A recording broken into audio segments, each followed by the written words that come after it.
Okay, so Rachel Maddow has herself an evening last night, and it is just hilario. So here's how it went. About 3:35 yesterday afternoon Pacific time, Rachel Maddow goes to Twitter and she says, "We have Trump tax returns. We have Trump tax returns. Ooh." And everybody goes crazy. That's crazy. Oh, my goodness. We're going to finally find out what he's been hiding for all these years. What is he hiding from? What doesn't he want people to know? Is he secretly named Dmitry Trumpkin?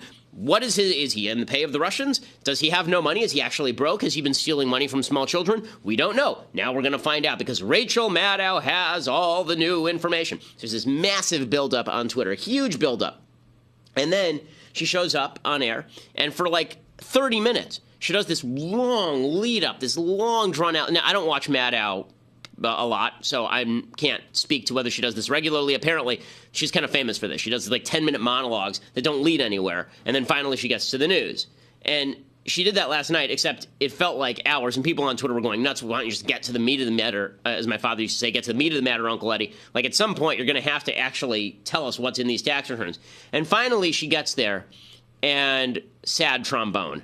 Here's Rachel Maddow last night on MSNBC. There are definitely personality-driven and petty reasons to seek the president's tax returns. Is he not as rich as he says he is? Is he not as charitable as he says he is? Was he, in fact, under audit when he was using that as an excuse to not release his tax returns? Was that worse than just a bad excuse? Was he really being audited? There's small reasons to be interested, right? But whether it's for small reasons or big reasons, there has been an unrelenting demand by people to see his tax returns. More than 1 million people have signed the White House petition demanding that he release his tax returns.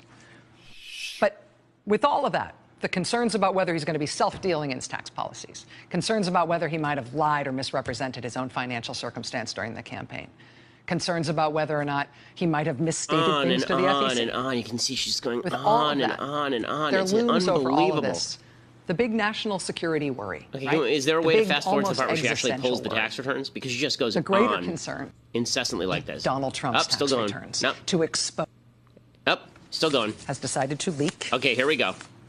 a portion of his 2005 tax return, which is how and why we got it tonight. And I am sure it is only the start, but it's a start. And our little piece of it, we just got it. We'll go through it. Okay, so, and then she goes to break, right? Get you through that commercial break. Finally, what does she reveal? What does she reveal? She reveals that Donald Trump in 2005 paid he had made $150 million in income, and he paid $38 million in taxes. Sad trombone. Because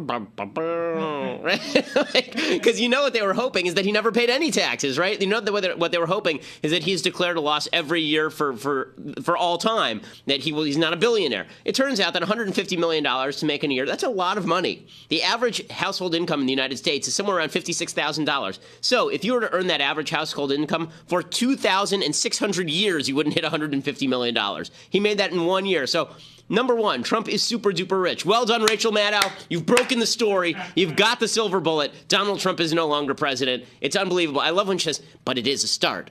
As though she's actually going to break something. And then she breaks that he just made a crap load of money and paid a crap load of money in taxes. And that's the other part, right? He paid $38 million in taxes. $38 million, okay? That's a lot of money. $38 million is a crap in 1 year in taxes. Not only that, his effective tax rate that year was 25%. You know what Barack Obama's effective tax rate was in 2015? It was 19%. You know what Bernie Sanders' effective tax rate was in 2014? It was 13%. You know what Comcast, which owns NBC, you know what their effective average tax rate has been from 2008 to 2012? 24%. In other words, Donald Trump, in this 1 year of tax returns that they have, paid more as a percentage of his income than any of the people that I just mentioned. But they've been saying for years that he paid none, like zero taxes, none. So what did they come up with? I love this. What did they come up with to try and spin this as though Trump did something wrong? Well, you know, Trump only paid that much in taxes because of the alternative minimum tax. The alternative minimum tax is this idiotic tax provision that basically catches you. If you have a lot of deductions and you make a lot of money, then it basically jacks your rate back up. And Trump wants to get rid of that because he says that's not fair. You know, it's just a money grab. And they say, well, if Trump had his way, he would have paid not very much in taxes at all. Right, and if I had my way, I'd pay nothing in taxes, legally, because the fact is that I don't want to pay all my money to the government. The government sucks. But I love this. They're going nuts over this. My God, it's just unbelievable. Okay, this was the giantest media fail since Geraldo Rivera opened Al Capone's vault, if you recall. I mean, where he made the big buildup. We're going to open Al Capone's vault, and then this is what actually happened. You know, when we began opening this vault nearly 2 hours ago, we had no real idea what we'd find inside. As it turns out, we haven't found very much, at least not yet. In any case, I think that Kelly entered here, Rich. A legend a half-century old or so has been resolved. I don't know if we've gone far enough. I mean, we found the other wall over there. There may be more to be discovered. Maybe, okay, this is one of the more embarrassing moments in TV history, and Rachel Maddow topped it because at least it was Geraldo doing something ridiculous about Al Capone's vault from like 50, 60 years before. Rachel Maddow is doing something about the most sought-after document in modern presidential history, Donald Trump's tax returns, and she comes up absolutely empty. Even the left doesn't know exactly why this is happening to them. Even the left is looking at this going, what in the world? Like, Don Lemon said, how is this not good for Trump? How? How is this not good for Donald Trump? Oh, I think it may be good for Donald Trump. I mean, one of the things that's very strange about this is Donald Trump probably would benefit from releasing his tax returns with a lot of people. This is David K. Johnson, the guy who's speaking right there. David K. Johnson is the guy who apparently anonymously received the tax returns in his mail. Now, do I believe that Trump leaked his own tax returns? No, I don't believe Trump leaked his own tax returns, because if he wanted to do that, he could have done that a long time ago. It wouldn't have hurt him at all for him to do it. Like, why would he do it now? It doesn't. I guess they were saying that he was trying to distract from the Trump care fail, but I don't buy that. But it wouldn't surprise me if some guy named John Miller had done it. Right. For those who don't know, John Miller is actually a Trumpian alter ego. He uses PR guy. Again, the only reason I say that is because it's really funny. Like, they go through this whole rigmarole about the tax returns. Now, does this answer every question people have about the tax returns? Of course not. Because the fact is that we still don't have Trump's tax returns from any time in the last 10 years. We still don't know why exactly he won't release them. And it seems to me that the same logic that people had with regard to Obama's birth certificate should certainly apply to Trump, right? All the people who said that Obama was actually born in Kenya, the reason he's not revealing his birth certificate is because he's actually born in Kenya. And then Obama reveals his birth certificate, and he's, of course, not born in Kenya. Those same people, they're not calling for Trump's tax returns, but you would imagine that by the same logic, they should be saying there's something nefarious in there that Trump doesn't want you to see. Now, it's very possible that Trump is just trolling people the same way Obama did. Obama trolled people for years on his birth certificate. It's possible that Trump is trolling people for years on his tax returns, and eventually he releases them and there's nothing in them. It's also possible that it shows that he's not worth $10 billion. He's worth like $2 billion. And Trump is such an egomaniac that it's quite possible that he thinks that this would somehow sink him in the public estimation. Like, we're all out here sitting around going, well, now we know he's a liar. He's only worth $2 billion. Guess he ain't that rich. Again, that's really silly if that's why he's doing it. But, we still haven't answered why he hasn't released the tax returns. But it just demonstrates the media's desire for a silver bullet for Trump is so high. This is why people were sitting on this last night. This is why, for the first time, anyone watched Rachel Maddow's crappy show, was because they were hoping they'd tune in, and suddenly she'd reveal hundreds of pages of tax returns, and somewhere buried deep in there would be Donald Trump trying to take a deduction for child sex slavery or something. Right? There'd be a silver bullet buried somewhere in there to destroy Donald Trump. Didn't happen.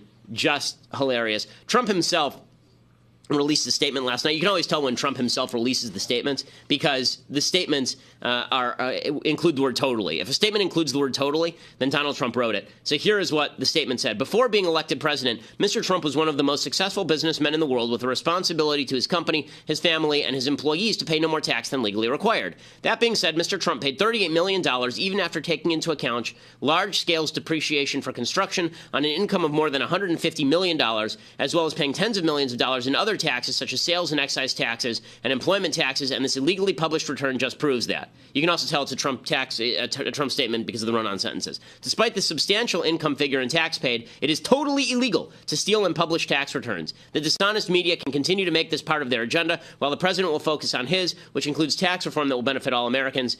Good for Trump. I don't see anything wrong with Trump's statement. It is not illegal, by the way, for Rachel Maddow to put this on the air so long as she didn't actually steal the documents or illegally obtain the documents. If somebody just handed them to her like an informant, handed them to her, and she went with them, then she didn't do anything particularly illegal. Again, Trump could not have planned this better. If Trump didn't have anything to do with this, he should have, because it's just incredible. She humiliated herself on national television in a major way, demonstrating once and for all that all the media want from all of this is just to destroy Trump. Okay, so Sean Hannity last night, kind of assuming that this was going to be a big disaster for Trump, he went out there and he did his show, and he said that NBC was waging a corporate jihad against Trump. They are breaking laws, all in an effort to undermine and delegitimize the newly elected president. NBC News in particular is on a political jihad against the president and his administration. Okay, now I can say that Rachel Maddow is awful at her job. I can say that MSNBC obviously has a political bias and that most of journalism is now perpetuated against Donald Trump. That's true. When he says NBC is waging a corporate jihad against Trump, I don't like words like jihad, because the idea that it's like some sort of holy war equivalent to, you know, the people who are actually murdering people all over the world, I think is really silly, and I think it's over the top. But you can see why the right thinks this about the left. You can see why the right looks at what happened on Maddow last night, and we say, guys, you are out of your damn minds. If you think that this is how you're going to bring down the president, you must be totally crazy. I thought the most ironic thing, though, was last night there was a Hillary spokesman named Brian Fallon. And if you recall, Hillary Clinton said that Donald Trump paid nothing in taxes during the campaign. So the reason he won't reveal his tax returns is because he paid nothing in taxes. This is Hillary during the campaign. Why won't he release his tax returns? And I think there may be a couple of reasons. First, maybe he's not as rich as he says he is. Second, maybe he's not as charitable as he claims to be. Third, we don't know all of his business dealings, but we have been told through investigative reporting that he owes about $650 million to Wall Street and foreign banks. Or maybe he doesn't want the American people, all of you watching tonight, to know that he's paid nothing in federal taxes, because the only years that anybody... Because obviously that's not true. Now her spokesman comes forward and says, pay no attention to those tax returns showing that he actually paid $38 million in taxes. We should instead return focus to Trump care tomorrow and the millions it will leave uninsured. Oops. Oops, we stepped on the rake, it hit us in the face, and now we should switch the topic, because that did not go quite as planned. Oopsies. So is it okay to enjoy the schadenfreude of the entire left stepping on its own feet with regard to Trump's tax returns on this one? Yeah, it is. Should Trump still release his tax returns? Yeah, he should. But for the moment, let's just enjoy the spectacle of Rachel Maddow making a huge deal out of the fact that Donald Trump is very rich and pays lots of taxes, because it's quite spectacular. It would dump the academic literacy skills test. They didn't dump the test, which was designed to test teachers on reading ability in order to raise standards, because there was anything wrong with the test per se. They dumped it because too many minority teachers were failing it. One of the members of the task force that looked at the teacher certification test, Professor Leslie Sudak of Pace University, said, quote, having a white workforce really doesn't match our student body anymore.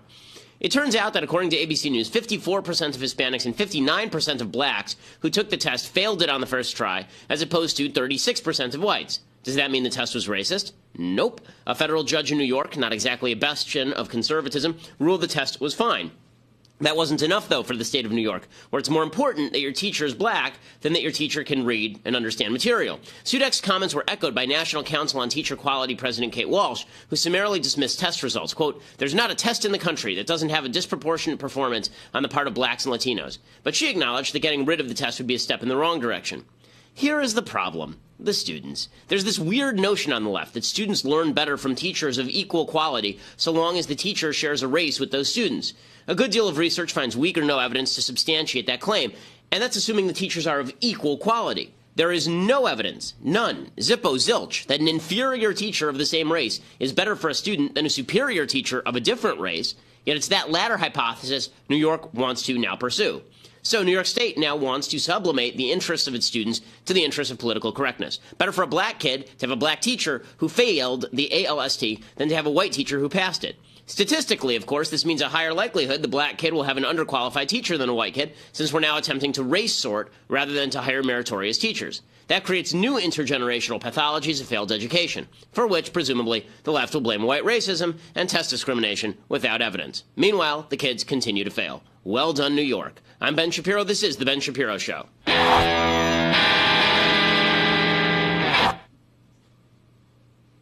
Alrighty, so we have lots to talk about, including the greatest media fail of my lifetime. I mean, this is a giant epic-sized media fail, and it is glorious in every way it is possible for this to be glorious. And we'll talk about Rachel Maddow and her giant fail of epic proportions in just a second. But first, we have to say thank you to new sponsors over at Blinds.com. So I'm very excited to be working with Blinds.com. I've heard about them for years. They do fantastic work in your home. So the way that this works is you got old blinds, you got those crappy old kind of plastic blinds that your grandmother put up years ago. And you want to get rid of those and replace those with something nice that doesn't look like something out of the set of The Wire. And so you go out and you go to Blinds.com, and instead of going to like Bed Bath & Beyond or any of these other stores and trying to purchase really, really expensive blinds, then you have